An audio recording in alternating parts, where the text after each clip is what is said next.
Hi, and welcome back to Finding Your Stride. I'm Brandon Handy. If you're new to this podcast, I want you to know that this podcast is dedicated to benefiting all educators in growing and developing as educators to be the best we can be. Today's episode is part of a special two-part series featuring author and superintendent Dr. Jill Siler. Dr. Siler was here last week and she talked to us about the evolution of the principal. Today, Dr. Siler is here to talk to us about decision making. Dr. Siler, thank you so much for coming back and joining us again this week. It's great. I'm so glad to be back with you. I'm happy to have you back.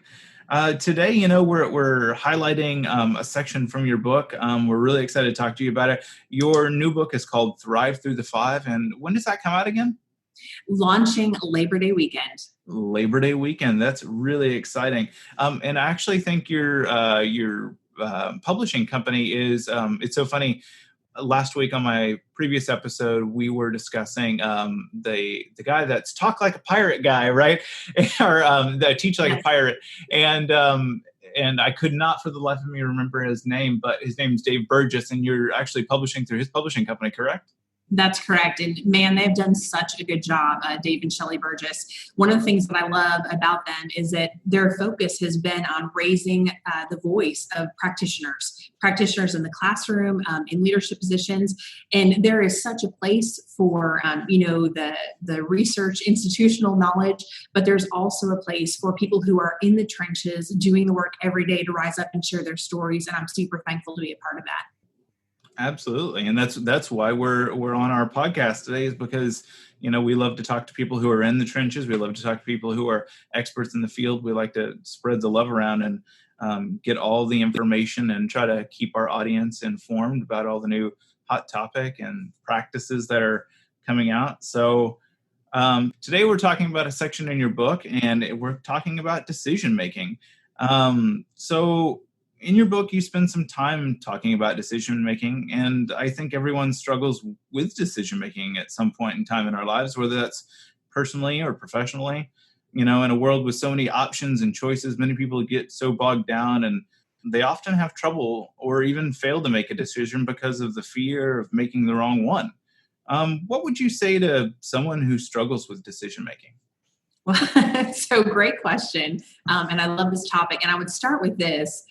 If you're worried or struggling with decision making, I would say that you are not alone. Decision making is the most important thing that we do as leaders, and I would say that's true as a classroom teacher as well. There's so many decision making points along the way. But the truth about decisions is that rare is the decision that can be made where 100% of the people are happy.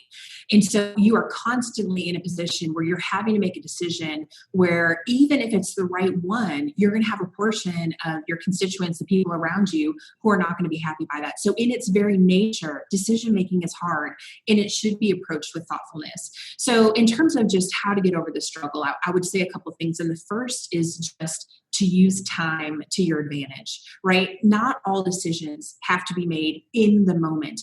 And I think as leaders, we really struggle with that because we want to be able to just decide and move on.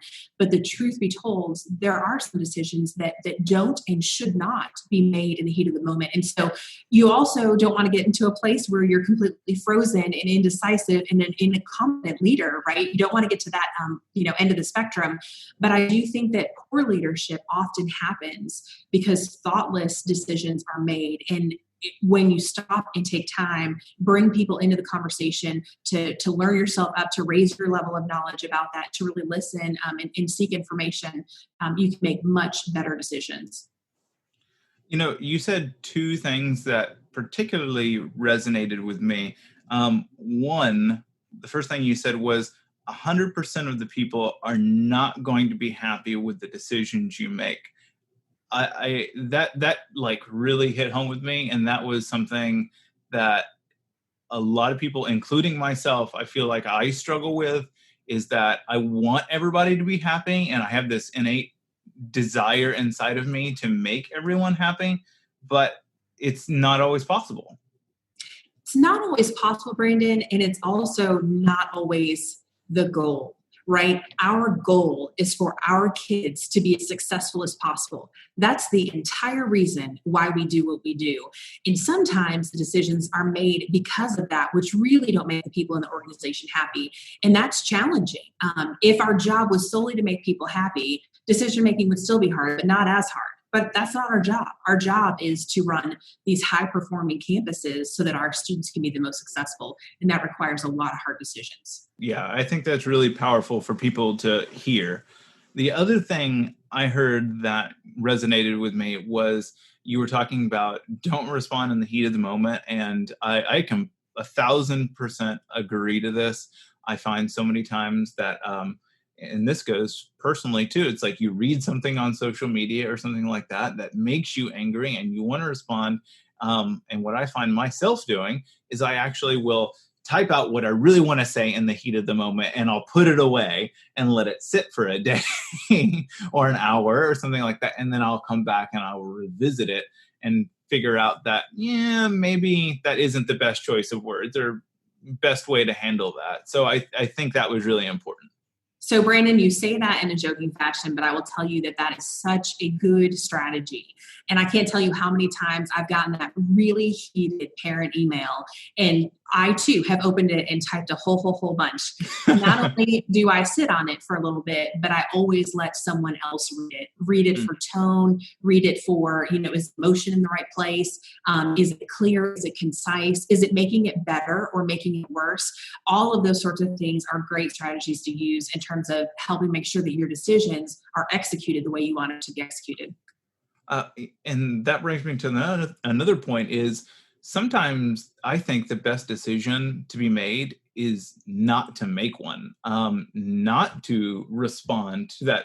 Like in your case, you don't have the luxury of not responding to that parent, but not responding to somebody who's instigating a heated argument, maybe personally, and not taking that bait, because sometimes when we read things and we don't respond to them, it's not giving that person a platform or some sort of support to continue pushing on. I love that. And, Marzano wrote a book a long time ago that was talking about the art and science of teaching, right? Mm-hmm. That teaching both is a science and there's very clear things that we have to do in order to effectively teach, but there's also an art to it. And that's really important. And I would say the same is true for leadership. There's an art and science to this. And part of the art is really understanding what decisions will be benefited by time and which decisions do not have the luxury of time. If I get information on my desk that someone is in trouble or someone is hurt or someone on staff has made a decision, those are not areas where you can wait. But there are a lot of decisions where time will benefit the situation. And so that art piece of understanding that discernment is so important. Let's talk about self-confidence for a second. How do you think self-confidence plays into decision-making? That is such a great and important question.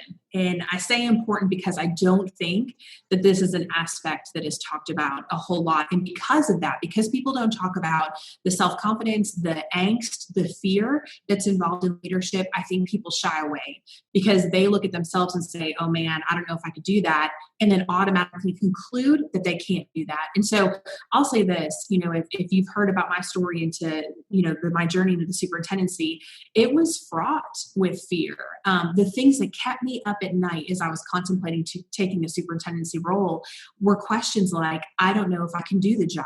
I don't know if I will like the job. So I think that self-confidence is important. And I also think it is not indicative as to whether or not you're going to be a good leader. I think it's healthy to have a stance of, man, I'm a little anxious about this decision I'm going to have to make.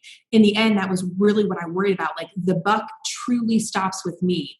I have a great board of trustees that are there to support and help lead the district. But as a superintendent, like it doesn't get higher than that, right? The buck stops with you. And so I think that knowing that is a part of leadership, that angst that comes with making a tough decision, like that is part of the job. But we don't have to let that paralyze us either. Another thing that I think about with this is that failure is going to be a part of this, right? Nothing can prepare someone for the job like the actual job themselves. And so we as people just have to come to the understanding that failure is a part of it. And that when I do fail, that I'm going to take ownership of that I'm going to be reflective of that, and that I'm going to be better in the future. And so I think that self-confidence will grow over time. But I also share the initial story about my journey to superintendency, that even after 20 years in leadership, that I still struggle with aspects of that. I think that's a very human nature thing for us to do. And I think it's a healthy thing for us to do, to have just a reverence for the work that we do as leaders. Thinking about the role of a superintendent and the decisions you have to make on a daily basis for all of your, not only just all of your teachers, but all of your students, and, making decisions for, all of the curriculum that will be put out to your students and the support staff. It puts a lot of weight on you. And I think a lot of teachers and principals don't necessarily think about the weight that is on a superintendent all the time. That it's like, oh, they're out there making decisions and they're not in the classroom. And, a lot of people forget that, at some point in time you were in the classroom. My work is hard, and that the decisions that I grapple with, it's big, and, budgeting and finance and all of those pieces go along with it. But at the end of the day, my principals are the ones in the trenches. They're the ones that are closest to the issues at hand. They're the ones who are fighting the battles. What I get to do as superintendent, honestly, is to really sit back and help coach them through the issues that they're working through. And so as much as I appreciate those words, I just have this just gratitude for the work that our principals do, because it is some of the most difficult work that happens in a school system. And I think acknowledging that is a big part of who you are as a leader. And I think you realize that those people are so important. And speaking of teachers and principals, they're also, like we said, they're individuals who make decisions every day too, especially in regards to like educational resources or what supports are each child going to receive, different exercises. What advice could you give to them to help them process through making some difficult decisions when it comes to classroom and anything regarding students? Yeah, so I mentioned this earlier, right? But teachers and principals are just confronted with so many decisions every day. And so, I think what I talked about earlier in terms of having discernment about which of these are really big and important decisions, do they have to be made right now, or can they wait? What kind of information do you need? Who do you need to collaborate with to make the best decision? What's at stake, right? If this goes wrong, if this decision is not, like, what's the outcome? What is at stake? And I think if you think about decisions from that perspective of just trying to really dig around and understanding how important that decision is, it will help guide you in the decision-making process. There are some things that we know that are innate, that we can just answer off the top of our head. And there are other things that require thoughtful consideration. Our job as leaders is to discern which can be done quickly and which need thought and time and collaboration. I think that's a great point, and that leads right into my next question, which is, we talked about the number of decisions that you have to make, and, we talked about the sheer quantity of decisions that principals and teachers have to make. How do you prioritize everything when your decisions may rely on things you haven't decided yet or things to come? Yeah, so I'll share two specific examples. We're recording this very beginning of June. And we're coming right off of the heels of the death of George Floyd, right? And so, just taking this one concrete example, I had a leadership team meeting this past week. We meet every other week, and my agenda was full. We're in the midst of COVID. We're trying to plan for fall. We have a million different scenarios that we're trying to work through, and every single aspect of those has to be carefully thought about. How are we going to do buses? How are we going to do food? How are we going to do entry and exit from the campuses? All of those sorts of things. But at the end of the day, someone horrifically lost their life. And our world is up in arms right now. And so it's making that decision and having that awareness to say, we're going to stop.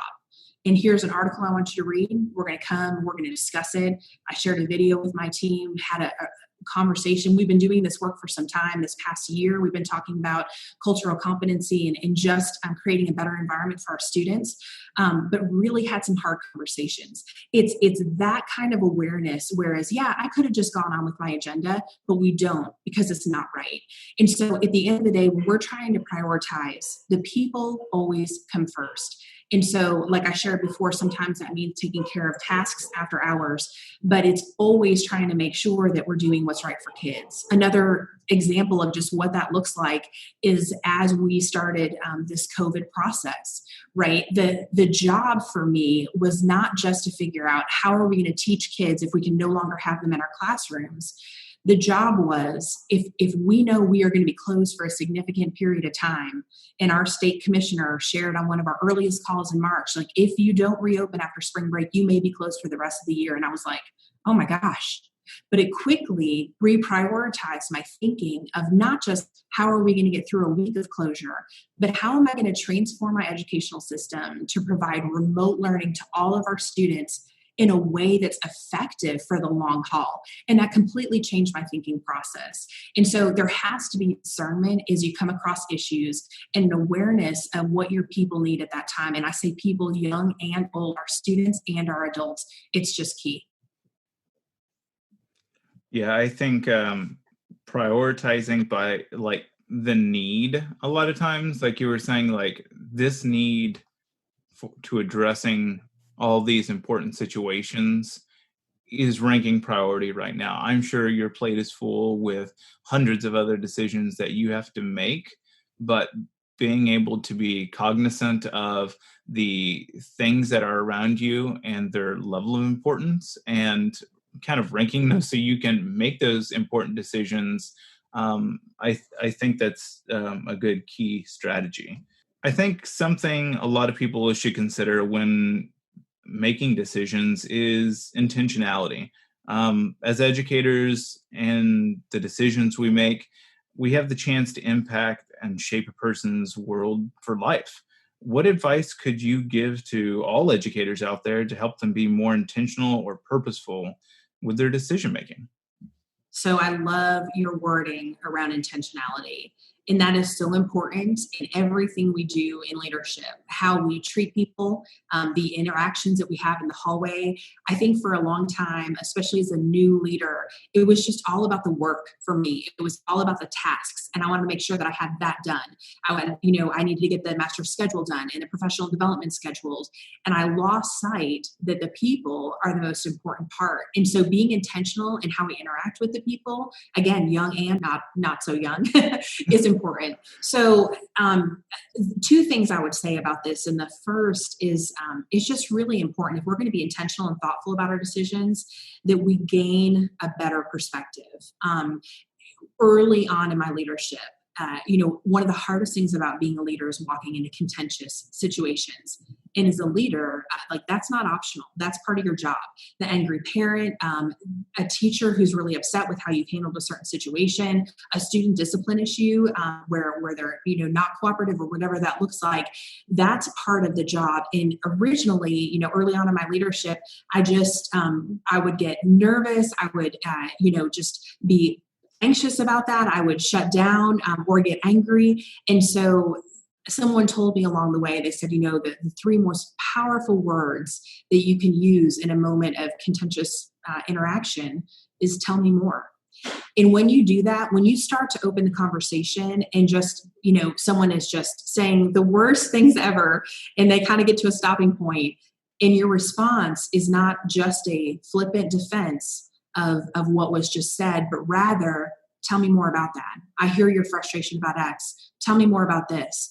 What you're doing there is not only de-escalating the situation, you are truly listening with the intent to get a better understanding. And with that better understanding, you can understand, put yourself in their shoes, and your response will be much better accepted and much more reflective of the situation. The second thing that I would share is that sometimes our best solution, like our solution, is not the best solution. And we have to approach situations with realizing that we are going to find out all of the sides of the story, and that's going to shape our response. And sometimes our response can be a compromise as long as we're not compromising the integrity of what we believe or what's right for kids. And so I think that's important too. It's just that compromise piece. One of my leaders that I love, Dr. Jenny Preston, she used to be the superintendent of Allen ISD. She would always tell us this story about the firefighters. And she would say that, when a firefighter team comes to a fire, they would, get all set up and take a look at the fire and understand it in its whole, largeness. But then they would stop and turn around and they would create a plan for how they were going to attack it. And sometimes when we're facing these big, scary decisions, we can get paralyzed by just seeing the complexity of that.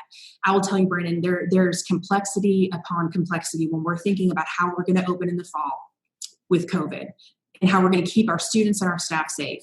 But if all we do is stare at the problem and not just back away, give us some perspective and allow us to really think through some things thoughtfully and intentionally, we'll never be our best in terms of leadership. I completely agree.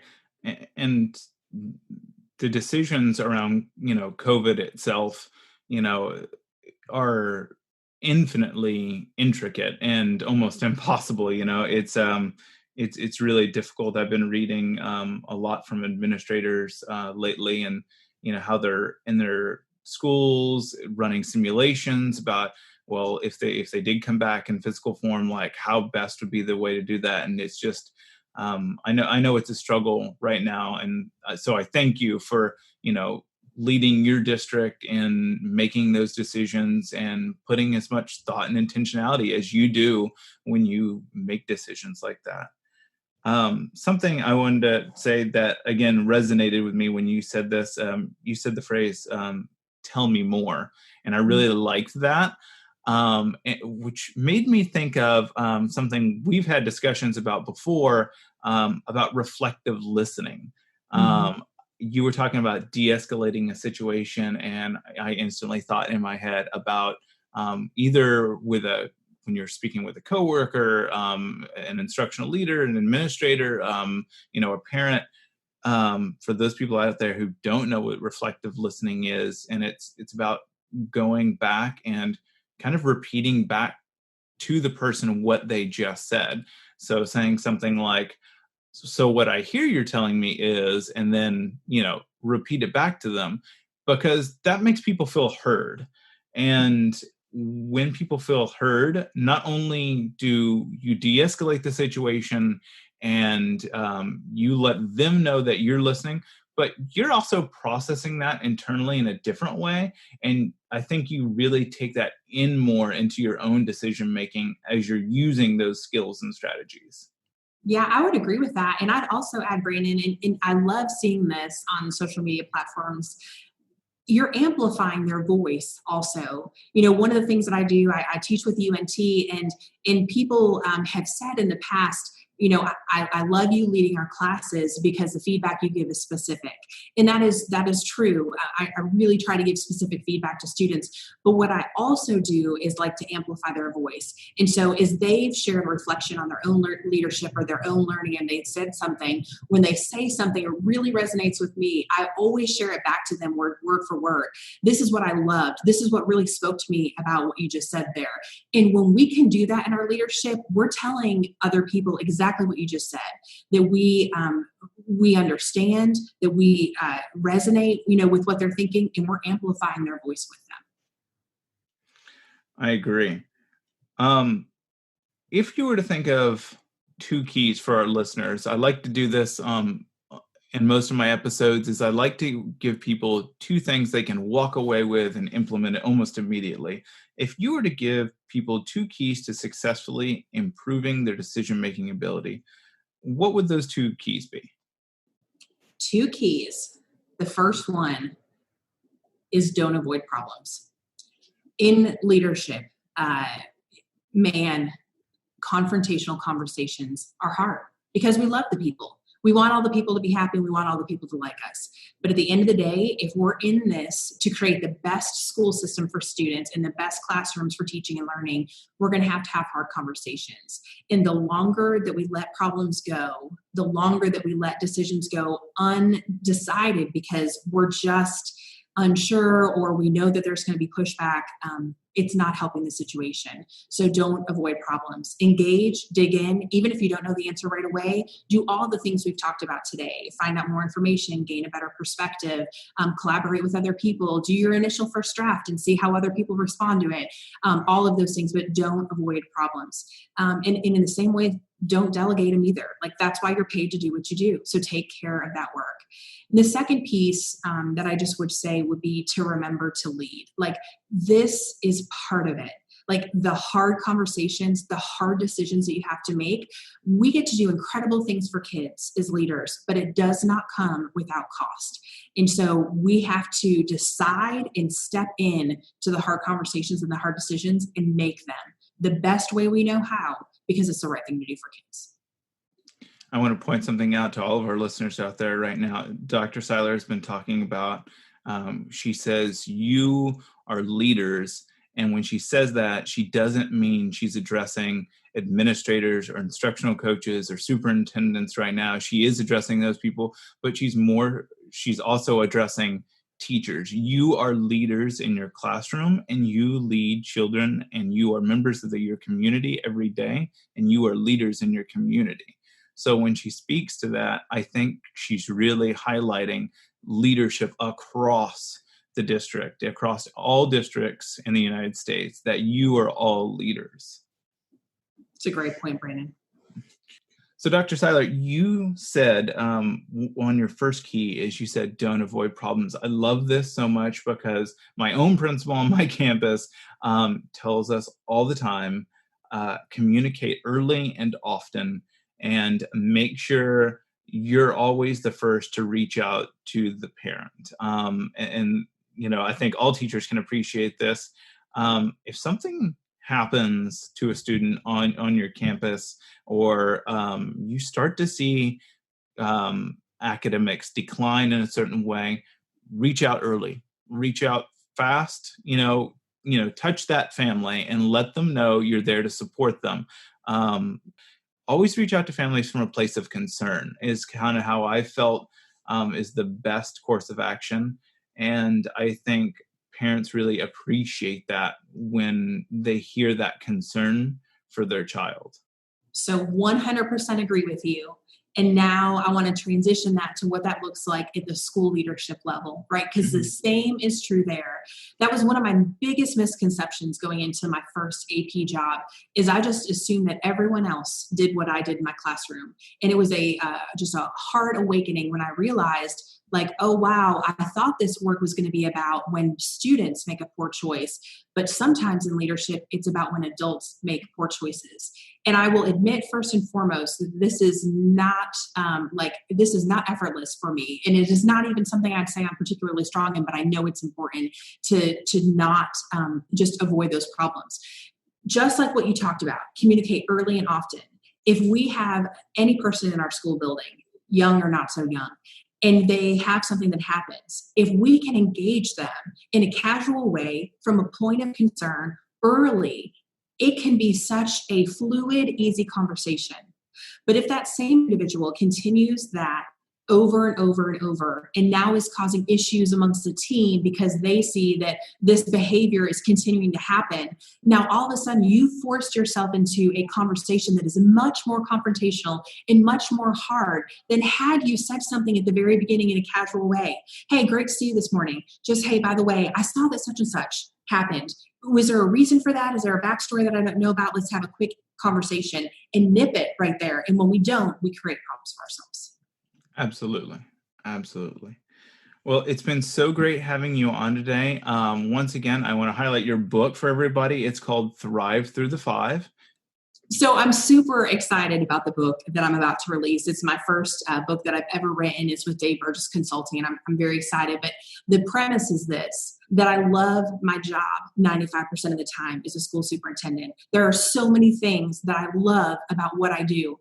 But I tell people all the time that there's this 5% that is so hard. And it's a percentage that we don't even want to talk about, but can completely detract from the 95% that we love. And so I wanted to write a book about how to we not just survive those moments that are really difficult, but how do we thrive through them? So Thrive Through the 5 is the name of the book. It comes out Labor Day weekend, and really excited for it. Well, thank you so much for being here, and we really appreciate it again. Yeah, thank you so much for having me. It's been great. Well, everyone, this has been another episode of Finding Your Stride.